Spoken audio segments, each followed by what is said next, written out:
mais uma vez estamos aqui juntos, para a nossa alegria, estudando as lições de André Luiz através de Chico Xavier, procurando saber um pouquinho mais, fixar um pouquinho mais o que a gente já sabe. Vamos lá, os mensageiros, André Luiz e Chico Xavier, hoje, capítulo 11. Belarmino, o doutrinador. As lições eram eminentemente proveitosas, traziam-me novos conhecimentos e, sobretudo, com elas, admirava cada vez mais a bondade de Deus que nos permitia a todos a restauração do aprendizado para serviços do futuro. Muitos de nós havíamos atravessado zonas purgatoriais de sombra e tormento íntimo, uns mais, outros menos. Bastara, contudo, o reconhecimento de nossa pequenez, a compreensão do nosso imenso débito, e ali estávamos todos reunidos em nosso lar, reanimando energias desfalecidas, reconstituindo programas de trabalho. Eu via em todos os companheiros presentes o reflorescimento da esperança. Ninguém se sentia ao desamparo, observando que numerosos médios prosseguiam em valiosa permuta de ideias referentemente ao quadro de suas realizações, e ouvindo tantas observações sobre doutrinadores, perguntei a Vicente em tom discreto: não seria possível, para minha edificação, consultar a experiência de algum doutrinador em trânsito por aqui? Recolhendo notícias de tantos médios com enorme proveito, creio não deveria perder essa oportunidade. Vicente refletiu um minuto e respondeu: procuremos Belarmino Ferreira. É meu amigo há muitos meses. Aqui o companheiro, através de grupos diversos, Belarmino lá estava a um canto, em palestra com um amigo. Fisionomia grave, gestos lentos, deixava transparecer grande tristeza no olhar humilde. Vicente apresentou-me, afetuoso, dando início à conversação edificante. Após a troca de alguns conceitos, Belarmino falou comovido: com que então meu amigo deseja conhecer as amarguras de um doutrinador falido? Não digo isso, obtemperei a sorrir. Desejaria conhecer sua experiência, ganhar também a sua palavra educativa. Ferreira esboçou um sorriso forçado que expressava todo o absinto que ainda lhe queimava a alma, e falou: a missão do doutrinador é muitíssimo grave para qualquer homem. Não é sem razão que se atribui a nosso Senhor Jesus o título de mestre. Somente aqui vim ponderar bastante essa profunda verdade. Meditei muitíssimo, refleti intensamente e concluí que, para atingirmos uma ressurreição gloriosa, não há, por enquanto, outro caminho além daquele palmilhado pelo doutrinador divino. É digna de menção a atitude dele, abstendo-se de qualquer escravização aos bens terrestres. Não vemos passar o Senhor, em modo o Evangelho, senão fazendo o bem, ensinando o amor, acendendo a luz, disseminando a verdade. Nunca pensou nisso? Depois de longas meditações, cheguei ao conhecimento de que na vida humana, junto aos que administram e aos que obedecem, há os que ensinam. Chego, pois, a pensar que nas esferas da crosta há mordomos, cooperadores, servos, muitos, especialmente os que estimam dever ser os últimos. Entende o meu irmão? Ah, sim, havia compreendido perfeitamente. A conceituação de Belarmino era profunda e irrefutável. Aliás, nunca ouvira tão belas apreciações relativamente à missão educativa. Após ligeiro intervalo, continuou sempre grave. Há de estranhar, certamente, tenha eu fracassado, sabendo tanto. Minha tragédia angustiosa, porém, é a de todos os que conhecem bem, esquecendo-lhe a prática. Calou-se de novo, pensou e prosseguiu. Faz muitos anos saí de nosso lar com a tarefa de doutrinação no campo do espiritismo evangélico. Minhas promessas aqui foram enormes. Minha abnegável Elisa dispôs-se a acompanhar-me no serviço laborioso. Ser-me-ia companheira desvelada, abençoada, amiga de sempre. Minha tarefa constaria de trabalho assíduo no Evangelho do Senhor, de modo a doutrinar, primeiramente, com o exemplo e, em seguida, com a palavra. Duas colônias importantes que nos condiziam enviaram muitos servos para a mediunidade e pediram ao nosso governador cooperasse com a remessa de missionários competentes para o ensino e orientação. Não obstante meu passado culposo, candidatei-me ao serviço com o endosso do ministro Gedeão, que não vacilou em auxiliar-me. Deveria desempenhar atividades concernentes ao meu resgate pessoal e atender a tarefa honrosa, veiculando luzes a irmãos nossos nos planos visível e invisível. Impunha-se-me, sobretudo, o dever de amparar as organizações mediúnicas, estimulando companheiros de luta, postos na terra, a serviço de ideia imortalista. Entretanto, meu amigo, não consegui escapar à rede envolvente das tentações. Desde criança, meus pais socorreram-me com as noções consoladoras e edificantes do espiritismo cristão. Circunstâncias várias, que me pareceram casuais, situaram-me o esforço na presidência de um grande grupo espiritista. Os serviços eram promissores, as atividades nobres e construtivas, mas enchi-me de exigências, levando ao excessivo apego à posição de comando no barco doutrinário. 8 médios extremamente dedicados ao esforço evangélico ofereceram-me colaboração ativa. Contudo, procurei colocar acima de tudo o preceito científico das provas insofismáveis.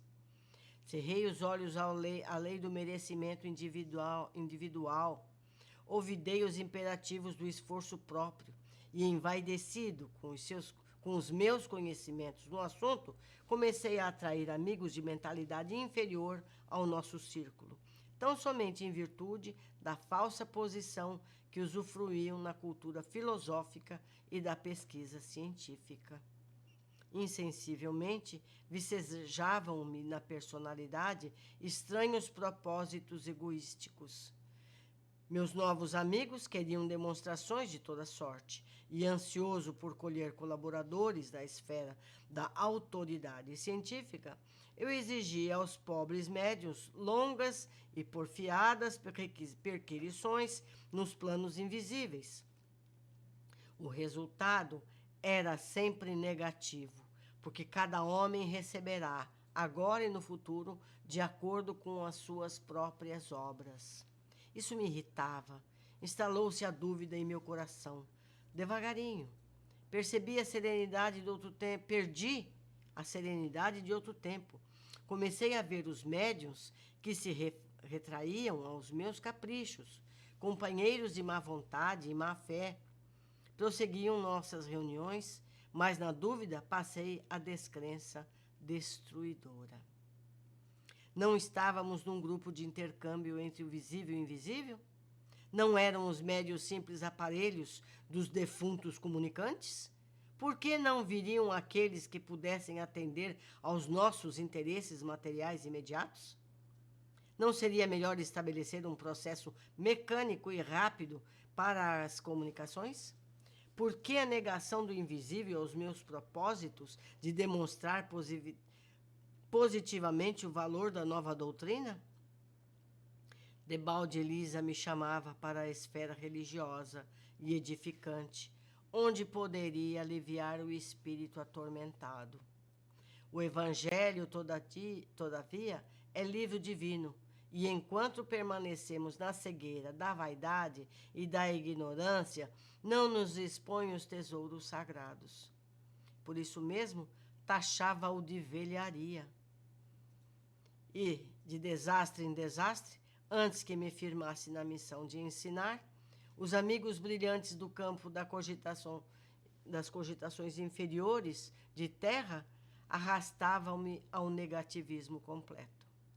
Do nosso agrupamento cristão, onde poderia edificar construções eternas, transferi-me para o movimento, não da política que eleva, mas da politicalha inferior, que impede o progresso comum e estabelece a confusão nos espíritos encarnados. Por aí estacionei muito tempo, desviado dos meus objetivos fundamentais, porque a escravidão ao dinheiro me transformara os sentimentos. E assim foi, até que acabei meus dias com uma bela situação financeira no mundo e um corpo crivado de enfermidades, com um palácio confortável de pedra e um deserto no coração. A revivência da minha inferioridade antiga relegou-me a companheiros menos dignos no plano dos encarnados e desencarnados. E o resto, meu amigo, poderá avaliar. Tormentos, remorsos e expiações. Concluído, asseverou. Mas como não ser assim? Como aprender sem a escola, sem retomar o bem, corrigir o mal? Sim, Belarmino, disse, abraçando. Você tem razão. Tenho a certeza de que não vim tão só ao centro de mensageiros, mas também ao centro de grandes lições. É muito comum isso que aconteceu ao Belarmino. Eu, muito recentemente, ainda escutei críticas desse tipo em congresso espírita, que já comentei aqui. Uma pessoa me disse que o trabalho de André Luiz não era corroborado, entende? Que só ele havia dito tudo isso, que a ciência... Então, meus amigos, é preciso nos apegar ao Evangelho, é preciso ter em mente sempre as lições de Jesus. E mesmo a palavra, mesmo a designação de doutrinador já está superada. Os espíritos estão preferindo que a gente chame de orientador, de evangelizador, porque quem somos nós para doutrinar? Se nós mesmos não estamos preparados para a tarefa, nós estamos procurando, estamos tentando, estamos aprendendo junto. Não existe na Terra, encarnado, ninguém que possa se dizer professor de espiritismo. Não existe. Todos somos aprendizes. Nós somos muito pequenos. E esquecer isso é fatal queda. É fatal queda. É preciso ter a humildade de se reconhecer aprendiz, eternos aprendizes. Porque enquanto essas lições não forem executadas no nosso dia a dia espontaneamente, nós não aprendemos. E não aprendemos mesmo, todos nós. Vamos ver o que me chamou a atenção quando eu estudei essa lição. Belarmino nos lembra que os que se propõem a ser doutrinadores, palavra já em desuso, como acabei de falar, os que se opõem na posição de esclarecedores devem, antes de qualquer coisa, praticar o que pretendem orientar aos encarnados e aos desencarnados. A tarefa dos orientadores, segundo Belarmino, seria orientar, sustentar, estimular os médiuns para o serviço de ajuda aos desencarnados. Mas ele preferiu ser exigente em demasia, exaltando sua posição de presidente do centro espírita. As posições de poder costumam nos levar à falência. A exigência de caráter científico sobrepôs-se ao amor, ao consolo necessário na tarefa. Por isso, perdeu o suporte que teria e deu força aos companheiros menos fraternos. O egoísmo prevaleceu. Elisa, a esposa de Belarmino, o estimulava à volta ao Evangelho. Precisamos sempre nos lembrar que o Espiritismo nos ensina que a morte não existe, mas exalta a necessidade de sermos fraternos para que a evolução se acelere, e para isso o Evangelho é ferramenta fundamental. Portanto, o Evangelho deve ser estudado e praticado constantemente em todos os grupamentos espíritas. Em seguida, Ele relata que deu sinais de importância aos bens materiais que aos espirituais. Isso o fez cair mais rapidamente. As lições estão claras para todos nós, mas teimamos em nossos argumentos científicos para fugir aos deveres fraternos, que são, na verdade, o único caminho seguro para a evolução individual e coletiva. Meus amigos, Evangelho, Evangelho e Evangelho. É o caminho que Jesus trouxe. O Espiritismo veio depois. Então é preciso que as coisas venham antes e em sua ordem. Nós podemos estudar as leis espirituais, mas temos que ter o Evangelho. De nada adianta seguirmos as filosofias, seguirmos os dados científicos, os esclarecimentos de que a morte não existe, se não tivermos no nosso comportamento diário o Evangelho. Jesus vem na frente de tudo, sempre. Pessoalmente, pretendemos, eu e meu esposo, a fazermos um estudo semelhante, específico do Evangelho. Vai estar no canal. Estamos nos preparando psicologicamente, tecnicamente, para trazer o melhor possível. Pretendemos fazer isso o quanto antes. E eu conto com vocês todos para nos ajudarem nessa tarefa. Mais uma vez, reitero que gostaria muito que vocês comentassem esse capítulo aqui conosco, deixassem suas impressões, e para que a gente possa trocar. Trocando fica mais fácil, porque o que eu não vi, vocês viram e trazem para mim. O que eu vi e vocês não viram, vocês escolhem. E assim, juntos, é a única forma de seguirmos crescendo e aprendendo. Um abraço muito forte, carinhoso para todos.